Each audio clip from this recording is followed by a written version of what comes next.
there are a lot of people who do not have anyone in their life, maybe until they read a book or they come to me or they see a YouTube video of anyone talking to them about a healthy relationship with money and a healthy relationship with being organized financially. I kind of use the astrology and the spiritual work as a little bit of a Trojan horse because I just want you to get these tools in such a deep way, but I want you to see that you can provide value. And when you can generate value and do it creatively and do it uniquely as you will always be taken care of.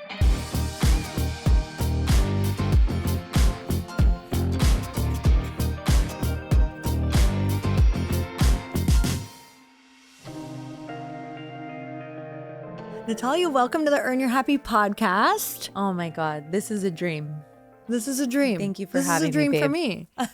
No, it's so much fun. How fun is it that we get to sit down with girlfriends who are doing epic things?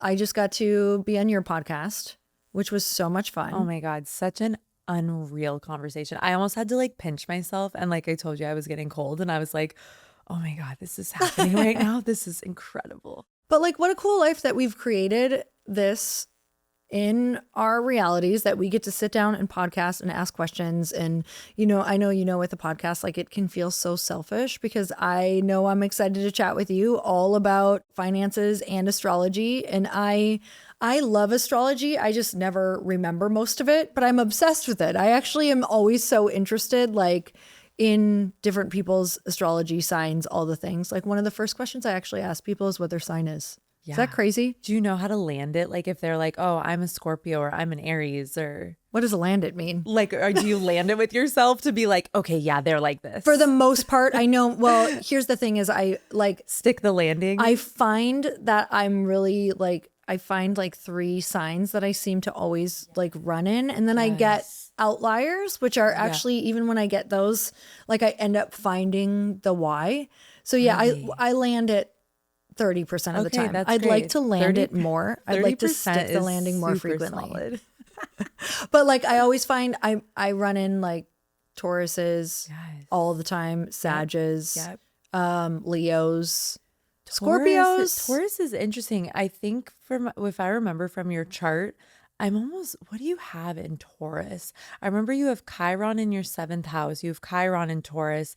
There's something else going on in Taurus for you that's powerful. Interesting. I get a lot of Tauruses. That's really fascinating. Yes, and then definitely Scorpio too. Okay, it's interesting because so just to geek for a second, like you're a mutable sign as a Sagittarius, and so you're very like flexible, malleable. You know how to be with lots of different people.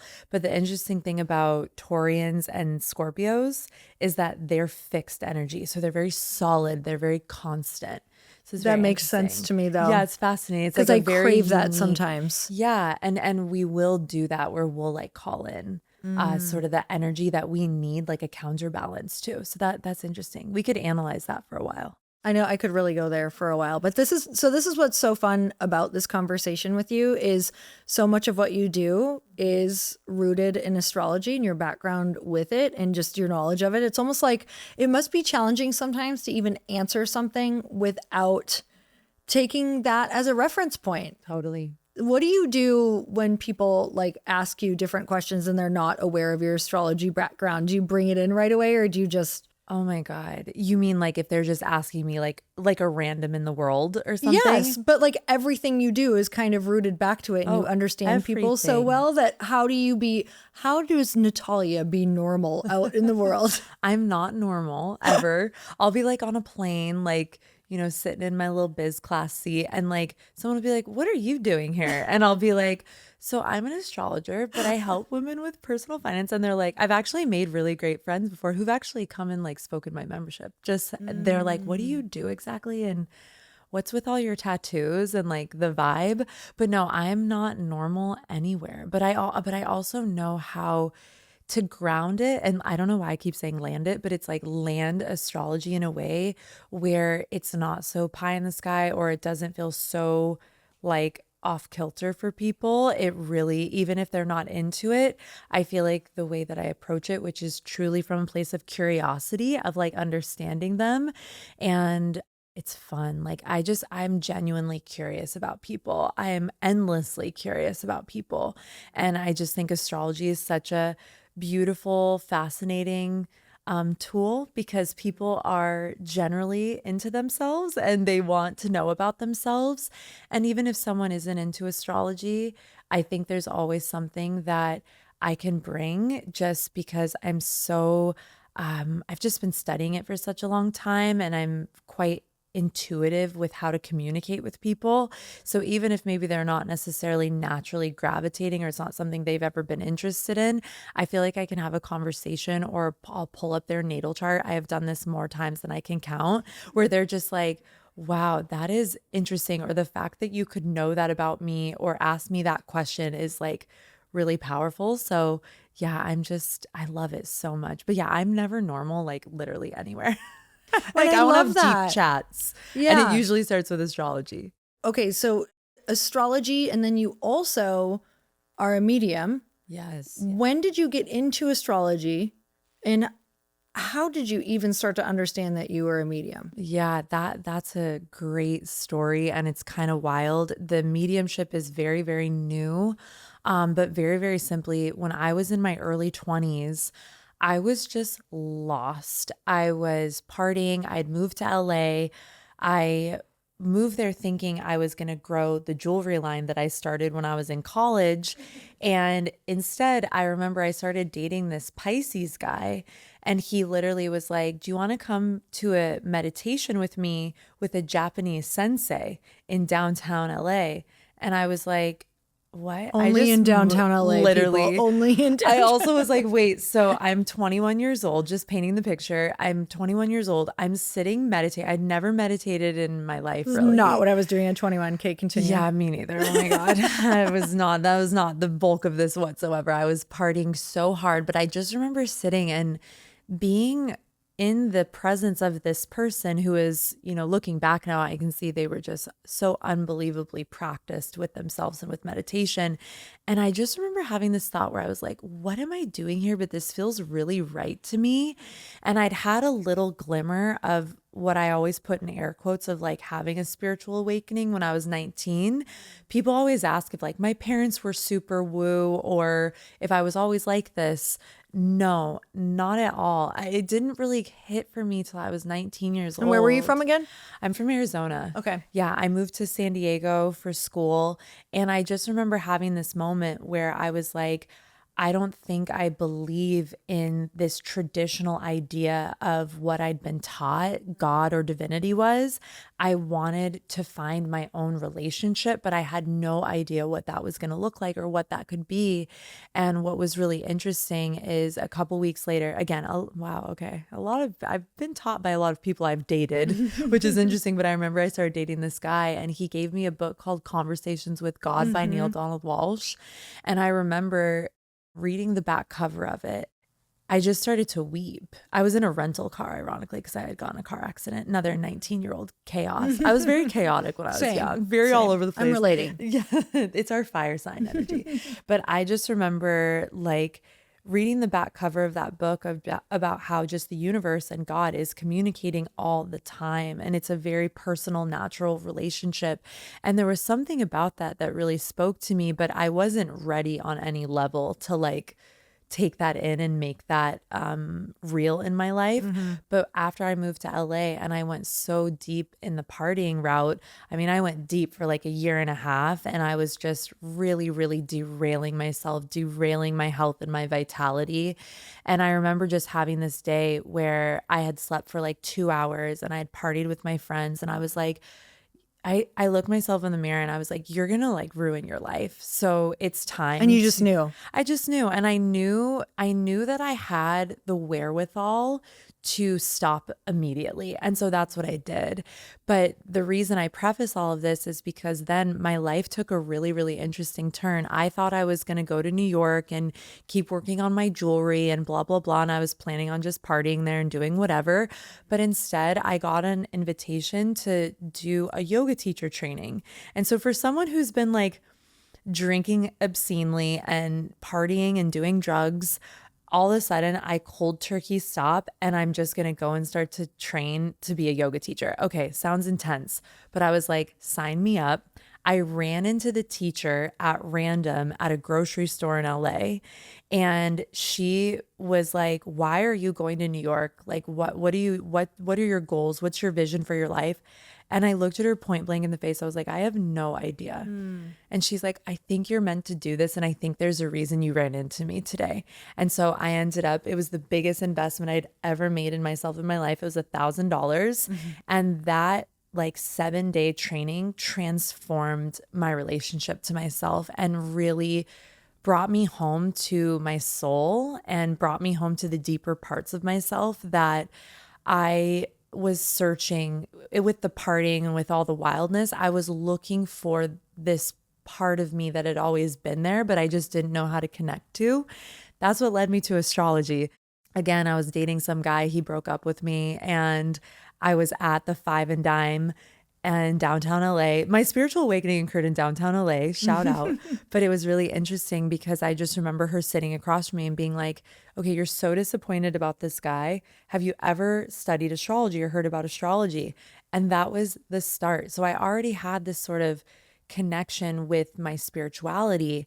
And then when I started to learn astrology and then later tarot as well, I just started to deepen in my understanding of what felt like universal intelligence and what felt like my own ability to be guided, and trust myself and trust that there's always something bigger at play in my life. And astrology for me, being an Aries, I'm naturally self-referencing. Some people would call this selfish, and that's sort of a shadow aspect of Aries. But one of the power expressions of an Aries person is that we're here to be self-referencing and to embody leadership and warriorship, actually. But we have to be very independent and independently sourced. And so when I started studying my astrology and I got my first reading when I was like, again, like 21 years old, that was honestly such a profound thing for me, because when that astrologer was communicating like my psychology back to me, and I was very young and somewhat aware, but not crazily. But when there were things he was telling me about myself where I was like, my body was having like a visceral response, because I was like, how could anyone know that about me? These are things that I've admitted to myself in quiet moments that no one knows. They're not even things that are actualized in me yet. But I was very changed by that. And then after I had that reading, I just continued on with studying. And so I kind of became known for that. When I was living in Los Angeles, I would just do, especially when I started, I did free sessions for people. And I just really wanted to hone the skill of being able to read someone's chart, and then eventually that became, a business, which I never anticipated that I would have a business rooted in astrology. That was definitely not part of my plan.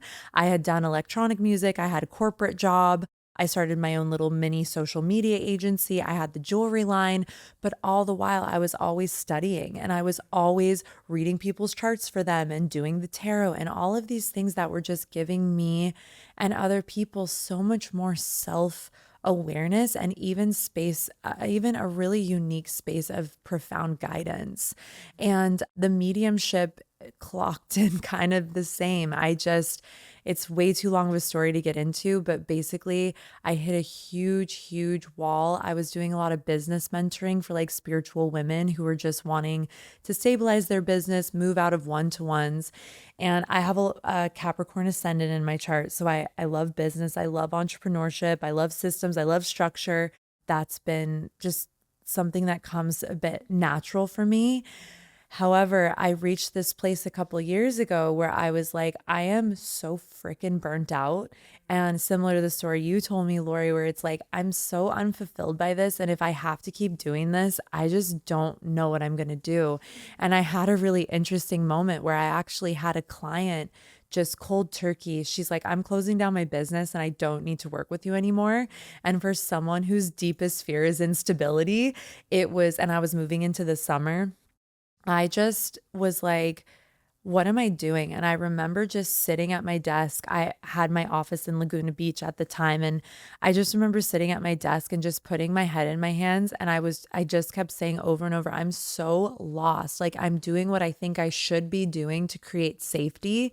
And I'm running this business and doing the things that I think I should be doing.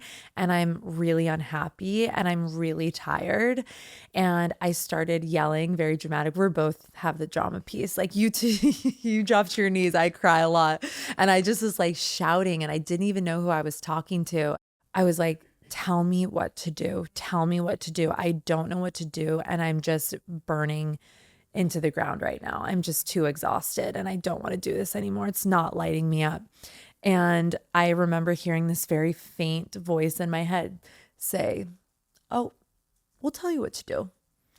And that little moment, the next morning, I actually got an email. Have you ever heard of Ainsley McLeod? Yes. He's a past life psychic. Yeah, he's been on Oprah, on Ellen Yes, he was on DeGeneres. Oprah. Yep. Yes, I was on his wait list for 3 years. Okay. And I remember when I heard that little quip in my mind, I was like, okay, what's that? And I remember thinking, okay, I'm going to be guided. I don't know by what, I don't know by who, but something is going to show up for me. Because I think in those tough moments, and we were just talking about this, I'm going to reference our podcast a lot right now, but it's like, I feel like when I have hard moments, I forget that like I have guidance around me. I forget that there's something higher. It's so easy to forget. Totally. When you're in really deep struggle or really deep fear.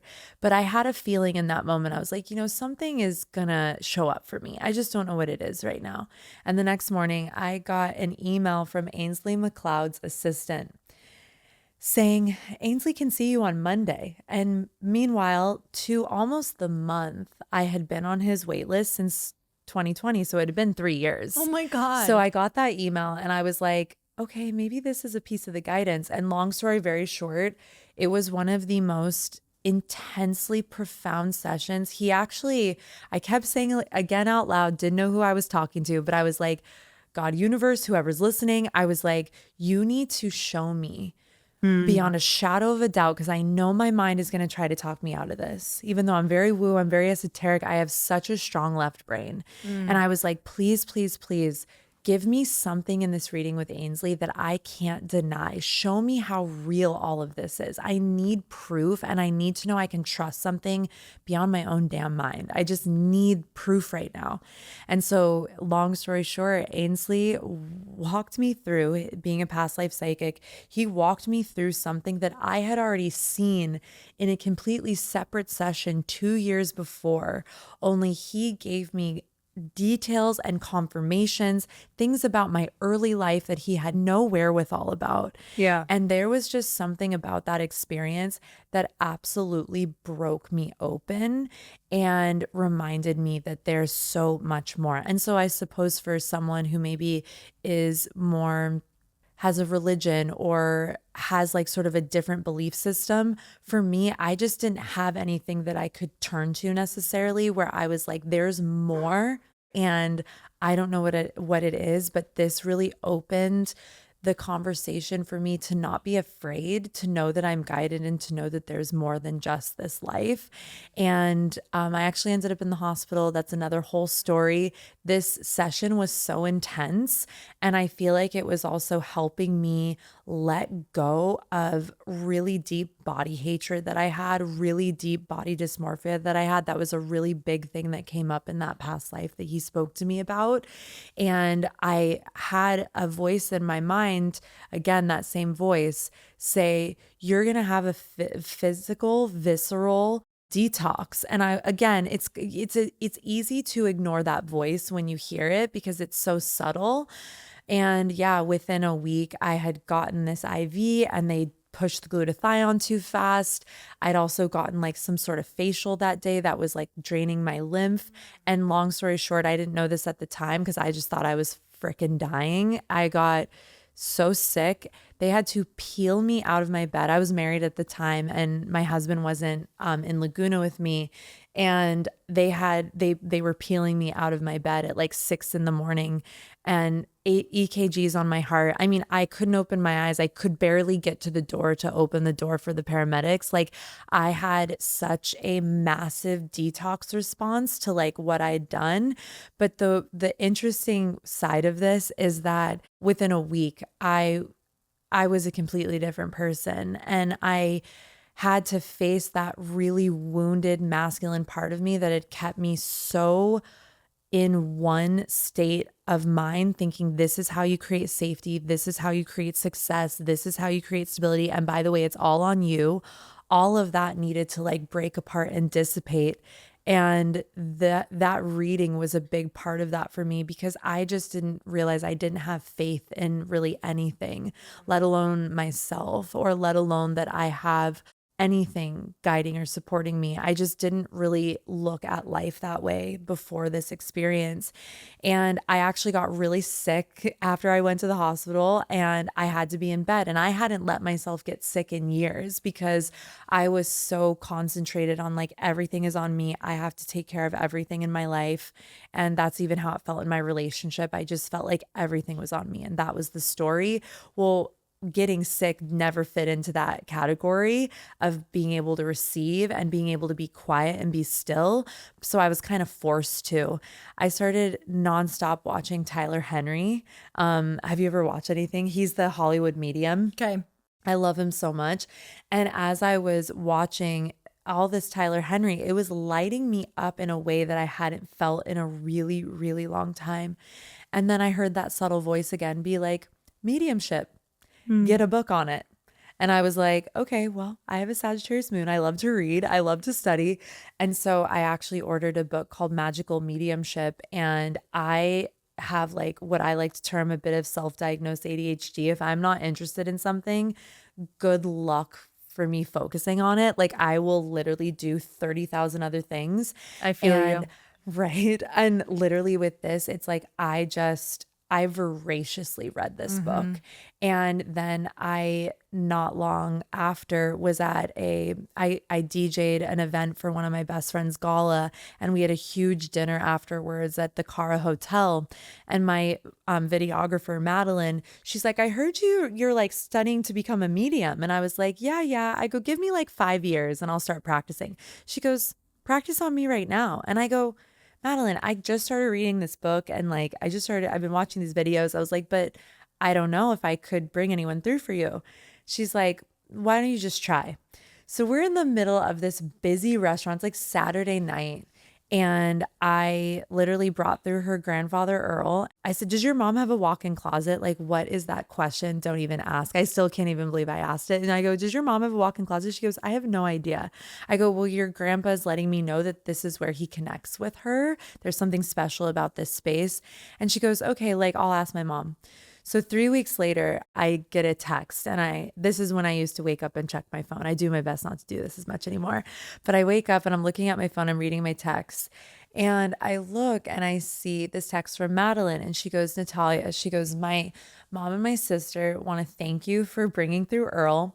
She goes, I went home to visit my mom, and she came out of her walk-in closet with a tray, and the only thing on it was a picture of my grandpa Earl. And she said that that's where she talks to him.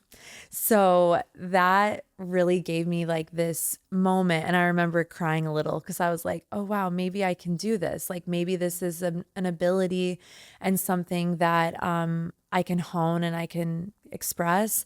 And it's been a really beautiful part of my life. It's pretty wild because I don't like scary movies. I've always been very terrified of like anything that the other side, sort of represents, but I've just studied so much, and I've been doing practice readings for like the last year and a half almost, and it's just become sort of this new way that I'm just seeking to support people. I feel like loss and death are so scary, and they're not something that any of us really ever want to think about. And yet it's a universal experience. None of us get out of here alive. And so for me, like, it's just been this really unique, organic confluence of like my path to just start to understand this more and hone in this ability more and just support people, because it's very, very remarkably healing, especially when you have grief. And I didn't know, actually, when I was starting to study, and I kept hearing this, again, this truth within me that was like, you're preparing for something. And then, I lost my dad. So I have to say, even though nothing prepares you for that loss, I also realized that the studying and the ways I was starting to show up for people with this, it really supported my grief process. And not to say, that it makes it easy, but it definitely has made it easier. So pretty interesting, and very unexpected, like, part of my path, honestly. Do you feel like anyone can be a medium, meaning like you study, or do you feel like you felt it and you think it's people who are called to it? So my personal perspective is that anyone can do it. I believe it's an ability. We all have intuition and instinct. Some people are remarkably gifted psychically. Some people have a very natural ability to work with the other side and to be a conduit and to be a medium or to be a channel. But I don't really, other than being a very intuitive, sensitive, empathetic person, I never in a million years would have thought that this would be something that I would be able to do. So I actually just created something I call an audio experience, where I just talk through. It's almost like a cutie podcast vibe, but it's literally like I just walk people through how this woke up for me through my studies, but also just through practice. And I think that it's something that anyone can do if they want to apply themselves. It may be easier for others, but I just have the type of personality where I'm like, if something's important to you and I think you have to want to do it, and I think it has to have some sort of meaning or significance, you can figure it out. It's pretty powerful. And I think that we all have a connection to being able to communicate and to receive information, but how far out of your left brain can you get to accept that, maybe the hummingbird at your window is maybe a sign, and everyone sort of falls in different spaces with that. But I think if you see a sign or you have a unique experience or a metaphysical experience, if you're willing to allow yourself to believe that it could be something more, there could be significance, then why not? But it's also very much a practice of just training yourself to think differently and to be more involved in magic and receptivity, which our world it can be a little tough to do that, especially in our culture. Yeah, it's so interesting. I've shared with you, and some of my background. I had a really religious background that was so against astrology, like my whole life growing up. Like my mom won't even, like she can't talk about tarot cards. She can't even talk about it. Like we can't look to the stars. I can't ask the sign, any of the things. It's all, bad. And the drill. I've heard demonic, it all. satanic, all the things. And for me, I probably started getting into astrology lightly. Maybe like 10, I think I moved to LA. So Yeah, literally. that's Sounds like an literally LA what thing. happened. Yeah. But what was crazy is some of the things being reflected back to me that people were telling me. I'm like, well, that's spot on. Like you can't describe, Sagittarius sign is like very different than other signs. So it's kind of like, I'm not falling under any other category. I am 100% relating to exactly what this is and you what have a people are stellium saying. in Sagittarius. What's You're that? super Sagittarian. You have like 4 planets in Sagittarius. I feel it like through and through. Like I don't know another way to operate or be like when I read it, I'm like, no, there's no strings. It's like right there. Yes. And it started to really help me just understand a lot about me and also about other people. In fact, it was one of the most powerful things, just learning signs. That's it, you guys. At first, for learning about some people in my family that I felt like I was butting heads with, not butting heads necessarily, but butting beliefs, like budding ways of being. Like I wanted everybody to be a certain way. I can get very like, why can't you just be this way? Or why can't I explain this to you and have you understand it? Like, why are some people not understanding this? Why are some people like bringing this attitude and energy to things? That really upset me. I wanted people to be very malleable and flexible, and it was very upsetting when they weren't. So what happened is I started to like just understand them more.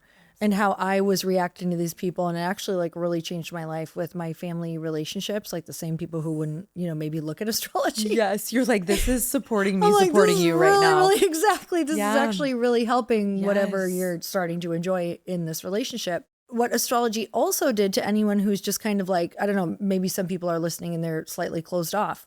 They're probably not if they listen to this podcast. Let's be real. Just in case. But just in case. So for me, it's such an awareness. You felt you weren't supported. You didn't know if you were supported by something, or you didn't necessarily have a belief in God. For me, it's all the same. Like it literally, I believe God created like astrology and the map and the stars and the universe and all of the things, because I don't think that he wants us to feel alone. And I believe that he created this universe to reflect back to us all of like the map, essentially. And if you think historically about, how we were in the past, like we looked to the stars for a lot of things. We looked to the stars for direction. We looked to the stars for answers. We looked to the stars for so many different things. It used to be very integrated with government as well. It may still be actually, so but interesting. It's very interesting in that way. And so I think, as you're talking about everything, I'm like, I do believe that we're meant to be able to actually tune into it. And I think you fast forward 10 years right now, I think there's not going to be too many weird beliefs around anything, because I think it's going to be like, we are all one and we're all connected, and God actually wants you to be able to see it, and science is proving it. So I think that's so interesting. And I love that your business is based in both, just because it's very much like, okay, well, we can learn about ourselves and how we are in business. So when you say astrology and finances, to me, that's like, oh, learn about yourself and about your timing in your life and like how you react in things along with your finances. So let's kind of talk about that, because you combine the two essentially. Tell me about, I know you have a membership. Tell me about how that all works and what got you into combining the two and why are you so passionate about it? This was not on purpose, to be honest. And it's so funny because, I am living and expressing my astrological blueprint, but it wasn't until I allowed myself to be pulled by the things that I love. I don't know if that's a Rumi quote, or to allow yourself to be silently pulled by the things that you love. It wasn't until I allowed myself to do that my most fulfilling, empowered, successful expression of self came online. And what's interesting, and actually online too. Yeah. Via Wi-Fi connection. But it's interesting because my second house of money is Pisces, and Pisces is a very spiritual archetype. It's a very creative archetype. It's a very empathetic archetype. The second house is Taurus ruled. It's money, it's value, it's structure, it's strategy. So how fascinating that the way that I generate both value for others and for myself is this unique confluence between this Piscean, spiritual, empathetic, sensitive, and soft approach to things that traditionally feel very, very left brain and very one-sided. And that's really the beautiful feedback that I get from my work so much, is really I'm here for the girlies and the women and the babes who they know they want to have a stable, wealthy, beautiful life. They want to live life on their terms, but the banker at Wells Fargo or their partner or their family just doesn't know how to teach and guide money and a simple system to them in a way that feels safe and feels good, and they don't feel, silly for not understanding it. And that's a big thing is, I grew up in a pretty beautiful family on a lot of levels, but my dad was a CFO, chief financial officer. My mom worked in corporate. My grandpa on my mom's side was an entrepreneur, and my grandma was a Taurus, and she was very stable herself. My entire life, I had people talking to me about financially taking care of myself.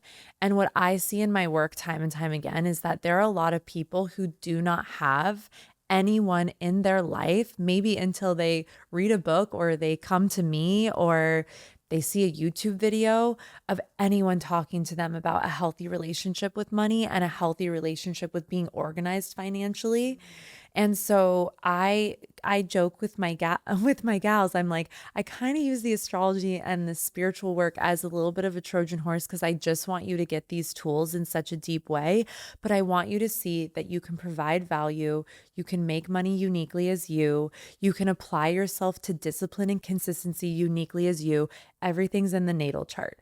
Everything is in the natal chart. There's lots of different tools and systems, but for me, astrology is just my love, and it's a system that I'm just so remarkably respectful of, and it's done so much for me and my own growth and self-awareness. So bringing all of that together is just it's just so fun.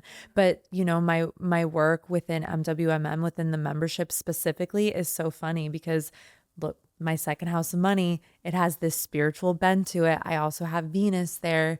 And one thing that I teach my girls is to understand their Venus placement, because when you understand your Venus placement, that's again where you generate value both for others and yourself. And when you can generate value and do it creatively and do it uniquely as you will always be taken care of. You will be able to generate abundance.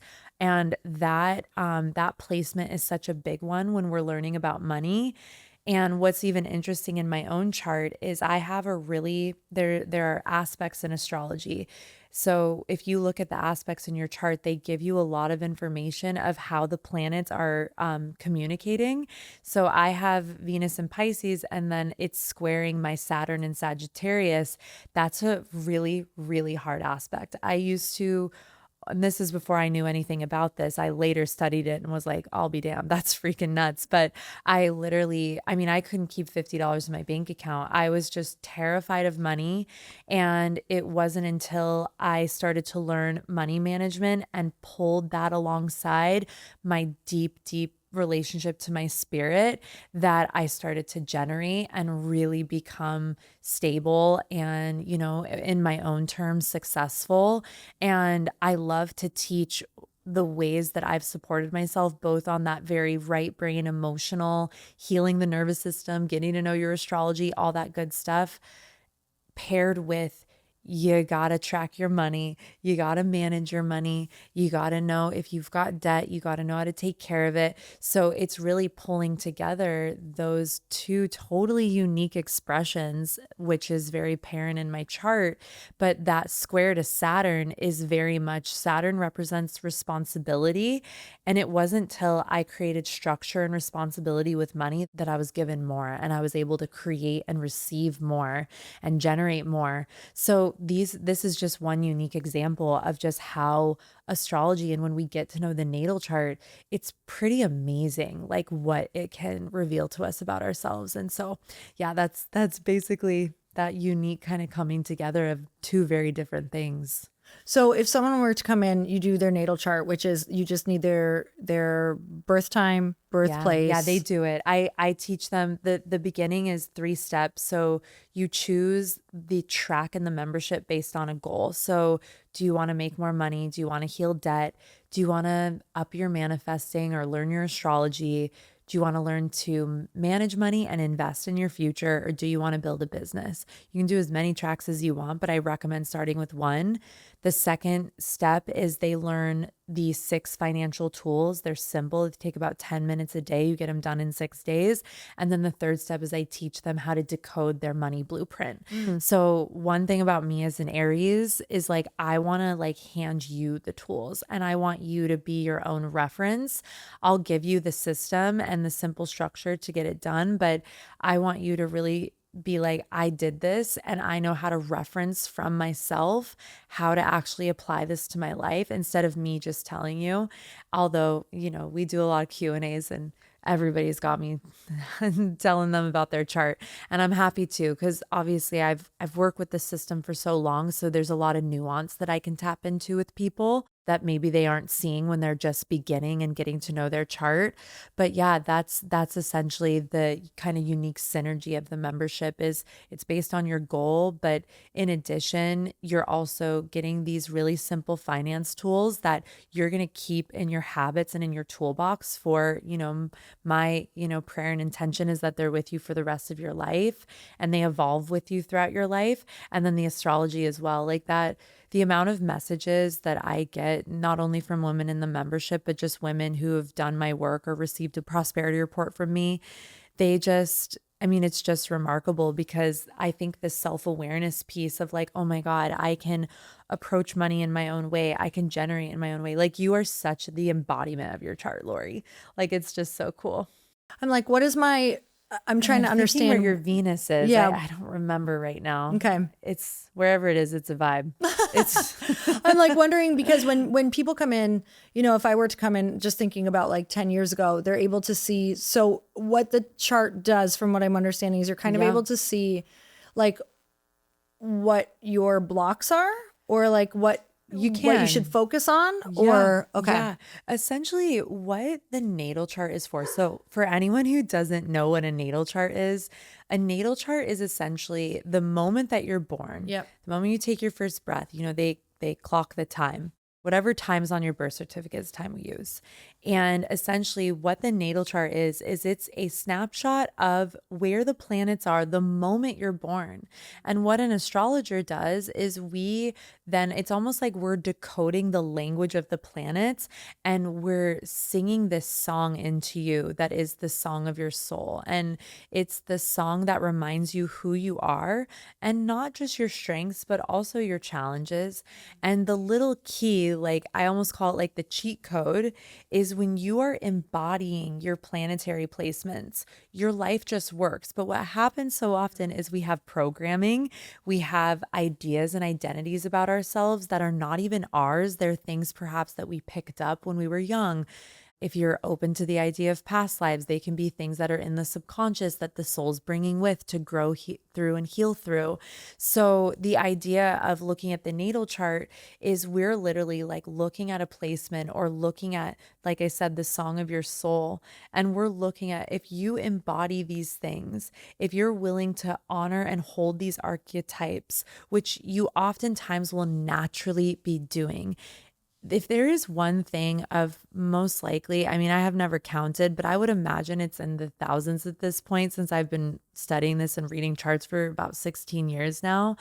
I have never had, unless their birth time was wrong and we corrected their birth time, I have never in my time doing this had anyone say that absolutely does not sound like me. People are always like, God, I've always known this about me, or like, thank you for giving me permission to be that part of myself or remind me that that's important to me. And that's, I think, one of the gifts. And going back to what you said about your family, I look at astrology as a tool for compassion. I think that it gives us compassion and wherewithal for ourselves.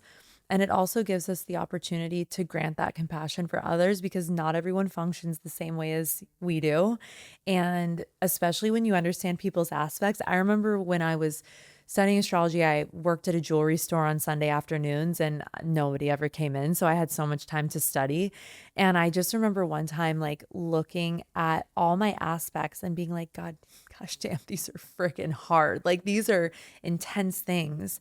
And I remember being like, wow, I can imagine in the world and people I interact with on a day-to-day basis, I can imagine their aspects. So again, it's just remembering, and this is not always easy for me. I tattooed the word compassion on my arm for a reason. It's the number one thing I forget regularly. I'm getting better as I get a little older, but it's just like when we understand that we all have like a burden to bear, and it's the mountain that we're here to climb, not the mountain that we're here to hold on our shoulders. Astrology will also grant you that perspective, but the way that it will serve and support you is mostly it will remind you who you are and how powerful you are when you are completely yourself. And it gives you permission to be completely yourself. What have you had moments recently that you can remember where you're just like, you felt so guided? Or you had a moment of just like, oh, those are some incredibly unavoidable signs. I mean, where do I begin? But, so this is a bit personal, but it's something I've been talking about. I'm going through a really big transition right now because I just left my marriage. And what's interesting is, so he and I both had Capricorn ascendants, meaning that we go through transits, like planetary transits at the same time. So I remember we had this really intense conversation back in December when Mars had just gone retrograde. And Mars is a bit of an intense energy. If you are familiar with the tarot, it's the tower. So it can be like the thing that rips through and makes massive changes both internally and externally so that you can be in your truth. But it's so hard. Like, I feel like some of your journey and like the intense things you've gone through in entrepreneurship have been like that tower archetype where you're like, I need to strip away these identities or be in these deep truths, even if I'm terrified to do it. So essentially, back in December, when Mars had just gone retrograde, and I was not paying attention at all, we first introduced this conversation with one another where it was like, I don't know if we're in the right relationship. And How long had you guys been together? we'd been together for 6 years Okay. and we'd been married. It would have been 3 years in a couple weeks ago. Okay. So we were married for about 2.5.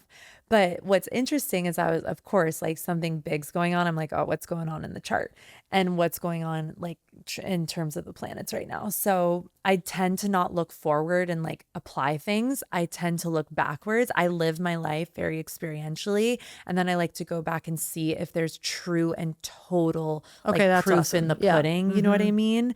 I've just learned that that's, I think, the healthiest, most empowering way to approach astrology.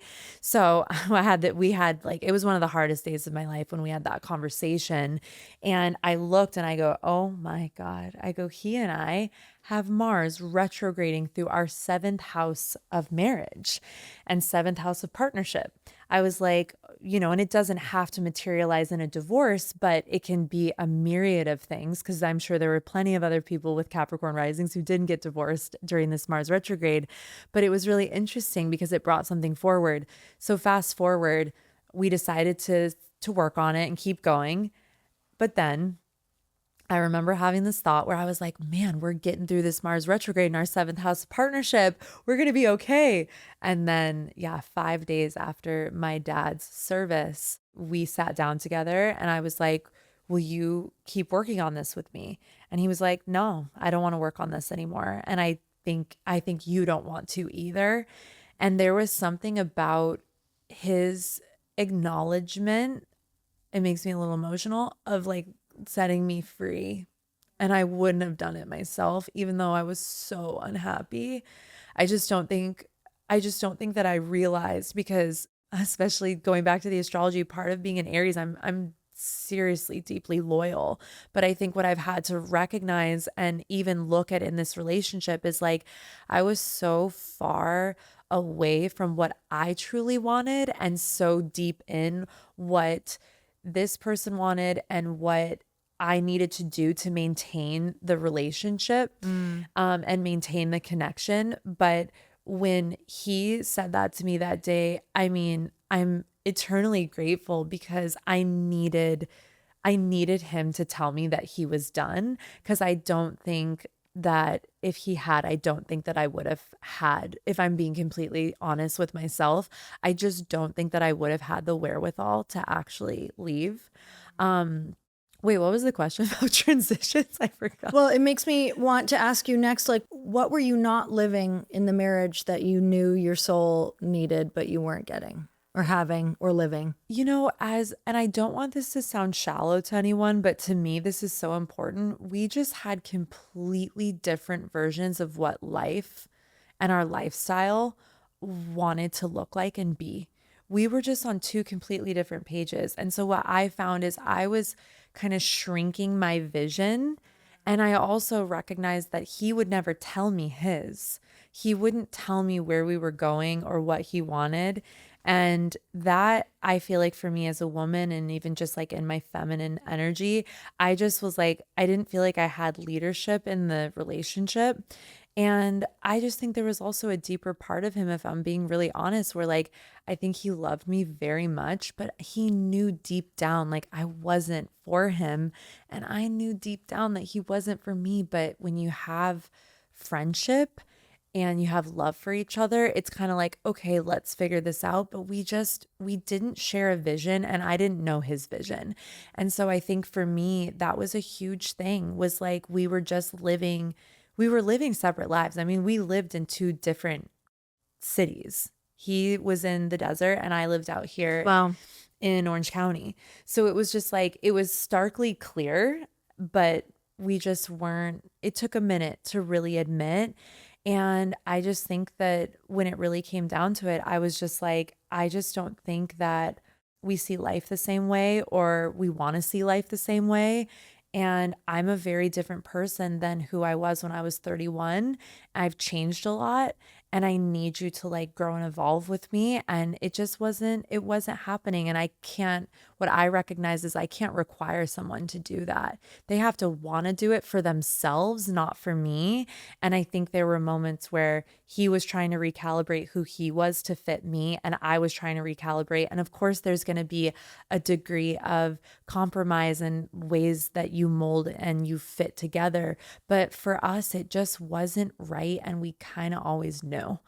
But it was, and also I had a belief that, I'm turning 35, and if I'm not married, then I'm not worthy and there's something wrong with me. So yeah, that was humbling, very humbling to then get on the other side and be like, you can't make decisions from that place, and you can't make decisions based on what it looks like for somebody else or what it looks like in the eyes of like the culture that you live in. So it's been some fierce medicine and really deep transitions because, I not only lost my dad, but then, I also essentially, lost this marriage and this relationship. So it's been pretty big seasons of massive change for me.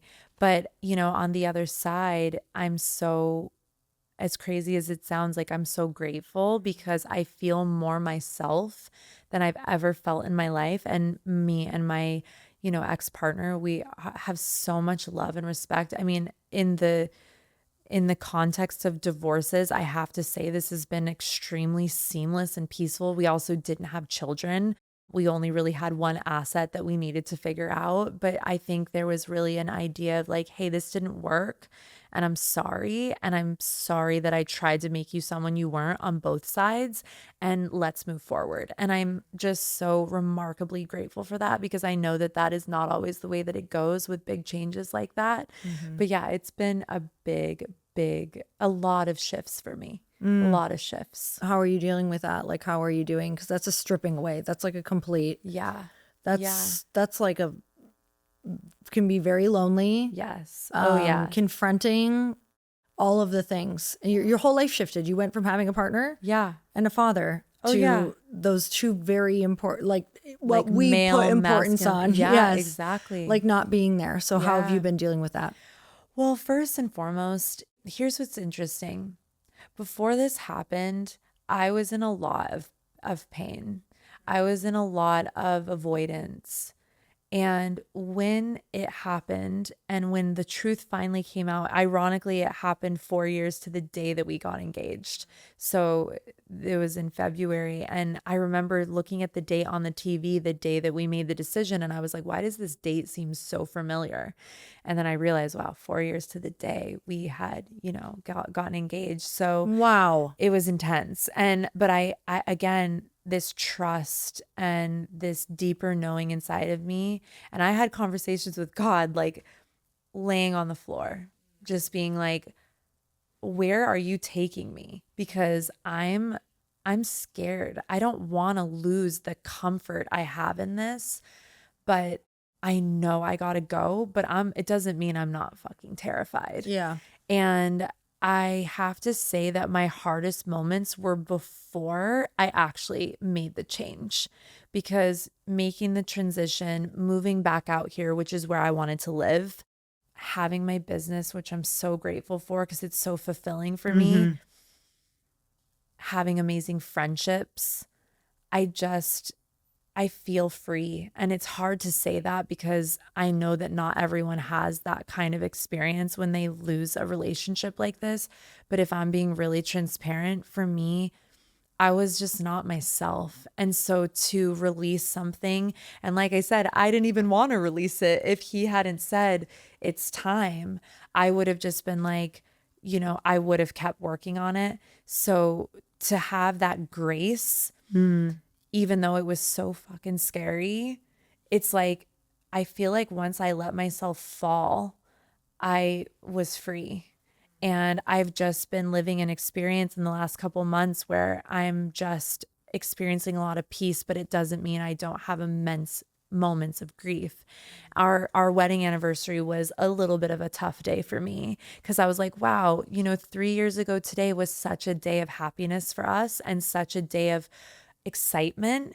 And 3 years later, I'm grieving, and I'm also like, look around my apartment. I love my apartment, but I'm just like, wow, I just wasn't anticipating this. Mm-hmm. But at the same time, I'd say the hardest grief and the thing that I still struggle with quite a lot, even though I have a very strong, relationship with my dad, even though he's no longer here, has been grieving my dad. I think that my dad and I also had a very towards the end, we really got it together, but I feel like we had a bit of a complex relationship only because my my love language is like words of affirmation, and my dad is he's a Scorpio. He's a bit stoic, very kind of a non-emotional but deeply emotional, sensitive person. And it wasn't until I got older, I feel like he started to connect with me more. And so I always used to think about him dying, and it would like, which is so intense, but I think maybe we all rehearse loss because it's like, how can I brace myself? And I used to wake up in the middle of the night and just be like, what am I going to do? Mm. And then to actually experience it and to actually say goodbye to him has been like one of the hardest, but one of the most beautiful times of my life, because the week after he died, as insane as this sounds, it was the most magical week of my life on this earth. The ways that he came through to me, the people that I met, the conversations I had, the synchronicities. Like, I was standing in line, and I'm just a very open person because I think that vulnerability, I've realized, like, it helps me get through things. And I was literally in line at this coffee shop in Boise, Idaho, and the woman had a butterfly on her necklace, and the butterfly, I actually got this tattooed for like my dad and his process of just his transition, because I'd see butterflies all the time. And this girl had this butterfly necklace on, and I was like, oh, I love that. And I was like, I actually just lost my dad, and da da da. And this woman looked at me, she smiled at me really warmly, and I was just really appreciated it. And then I was standing there waiting for my food, and she walks up to me. She goes, I don't mean to like startle you or be, forward. She's like, but I lost my dad too. And ironically, she had lost her dad on my dad's birthday. Wow. So she said, November 4th. And I was like, oh my God, that's my dad's birthday. And there was just such a little moment, and we gave each other this huge hug. And I just felt like I had so many moments of like exquisite human connection that week, because I think so often we may find that when we open ourselves, no matter what we're experiencing, there is going to be love for us in some way. And like I was talking about with my mediumship stuff and like the big drama of like the hospital and all the different things, I always had the belief that there was nothing beyond this, and or if there was, I didn't know what it was, and that I didn't have support. And if there's one thing of like opening myself, and then, especially my dad's death, it has opened me to understand how unbelievably supported we are, and how remarkably intelligent this universe is, and God is, and all of the things. And, this has been quite a journey for me, because especially, it took a lot for me to accept that my relationship wasn't going to work. And it's also taken a lot for me to accept that like his time on this earth is complete. And those were two like masculine structures that I had in my life, that even though they both had their, kind of issues, they were still sources of support for me in certain ways. So the transition that I'm in right now, although moments of being liberating, it's kind of like when you jump into freezing cold water. It's like really intense, but then there's this freedom of, for anyone who cold plunges, it's something I do very rarely, but it's like just that high you get after doing something unbelievably hard that maybe you don't want to do, but it's good for you. And, although my dad's death is, something that I think I'll grieve like for the rest of my life as a person, I have to say that the grief of like my relationship, I see in the bigger picture why it couldn't continue on with me. And I'm so grateful for the healing space that this person granted me over 6 years, because it truly made me a different human being. It made me a better person and a better woman, because even now, as I'm getting ready to like step into, what I would love to be like a partnership and dating and experiencing and exploring new people, I see the gifts that my relationship with this person gave me, because I was a completely different, very insecure, very anxious person when I met him. And that's also why we moved so fast, because I was so anxious and I just needed the answer, and he was willing to give me the answer. But it's not like we really checked in to be like, where are we going? And like, what are your thoughts about this? And what do you want with this? We just didn't really do any of that. And we were younger, and he was a little bit younger than me. So in context, I look back and I'm like, it's all happened perfectly. But at the same time, it's like there are gifts that I will take with me, even though the relationship itself didn't work and we couldn't make it work. I mean, so you've been through so much. That is like, Yeah, that it's is wild. a lot. And I love how you share, like, this isn't necessarily what I anticipated or expected, but just like that constant surrender and knowing that you're guided and feeling, I love those moments. I know when Chris's dad passed, like it was, like you said, one of the hardest things ever, but also, wow, on the, like you said, exquisite human connection, like truly just Truly. these moments of like, wow, life is so beautiful.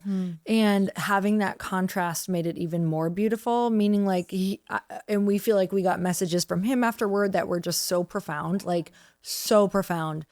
But I think of you all the time, because I know you've just, I've been in it. and I've been your world open has about been it turned too. Yeah. upside down. But Yes. it's actually so beautiful and gives so many, I think the way that you're handling it and just all that you're doing and all that you're getting out of it, that is just one of the biggest gifts for everyone else to see. Totally. Because like you said, I think we rehearse our fears All the time.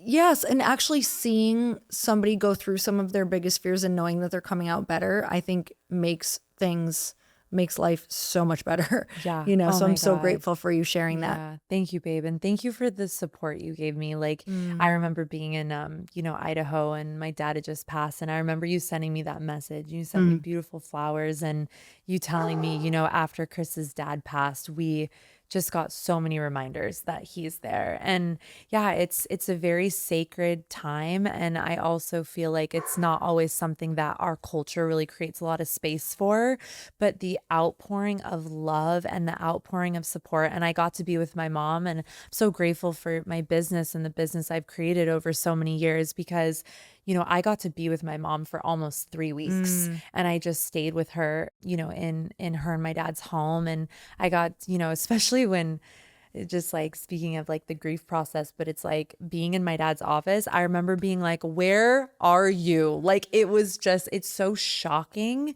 but it's just like, he just has found so many ways to just be like, I'm around. And he always tells me, like, in my mind, like, I'm so close. That's always like the thing that he says. So Wow. it's very powerful. I went to a show the other night as well, and it was very emotive music, and I just was kind of meditating. It was very dark in there too, so I could just close my eyes. I was also very tired, and I just remember being like, oh my God, I feel my dad. Like, I just feel him. And it's made me a much deeper, mature person to go through this amount of intense change in such a short amount of time. I think it's like deepened me and made me more powerful in a way that I just did not have access to before all of this. I feel that so deeply. So if there's anything on the other side of like deep grief or Gifts. challenges, Yeah. wow, you get to meet the person you came here to be. 100%. And you're just getting started with that. So I'm so excited for you.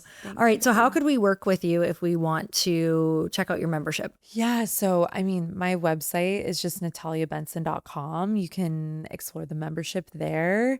And yeah, I'm super active on Instagram. I've got the MWMM linked on there as well, but I'm just at Natalia_Benson. Amazing. Well, I'm so grateful for you coming on. Amazing. Thanks, and just all that babe. you share. Thank you so much, because I know it's going to make other people's journey so much better and easier. I've loved getting to know myself better through you as well, and getting to know you better too. So you guys go and check that out. We are linking everything up in show notes, and you can go and check out her program as well. And thank you guys so much for tuning in. Until next time, earn your happy. Bye, everyone.